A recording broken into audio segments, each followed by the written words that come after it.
So guys, do you believe there's really no place for Ikram Reyners in the Bafana Bafana? After what we saw against Panama. Panama are not a bad team. They are ranked 33rd in the world. So that's like 27 places above us. So they are a better team than us. However, with what we saw, we created chances, especially in the first game. We created chances that were never taken by Lyle Foster.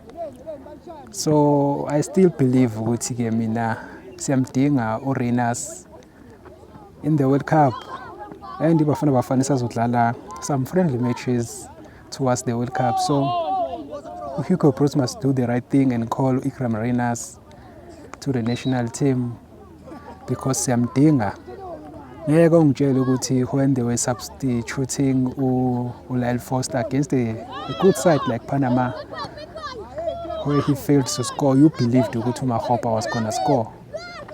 I think you are lying if you say that uMakgopa is a good, backup player, a backup striker that we have in the country. Yeah, there is a reason why Reyners is competing for the Golden Boot and uMakgopa is not. So Hugo Broos must do the right thing. These are the best players we have.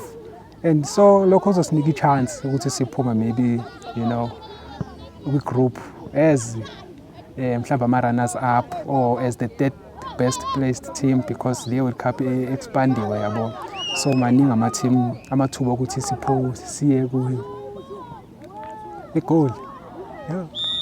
Angena. Bakhala bathi offside.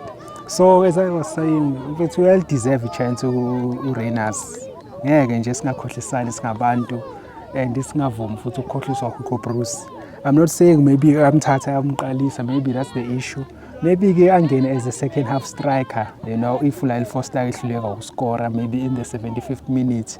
I have higher hopes ukubona uReyners engene enkundleni than uMakgopa and believe ukuthi uMakgopa uzokora. I think uReyners has a better chance of scoring.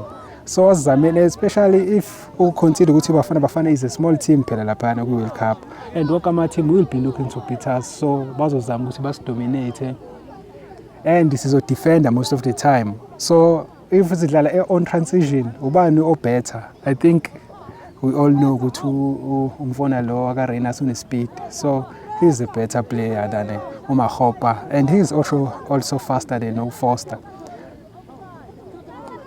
So Hugo Broos must do the right thing bakwethu, ngeke ayeke ukudlala ngathi and abize uReyners.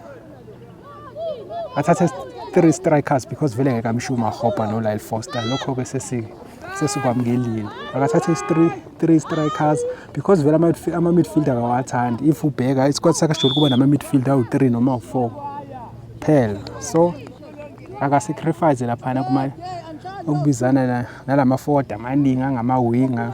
Avele nje abize uReyners and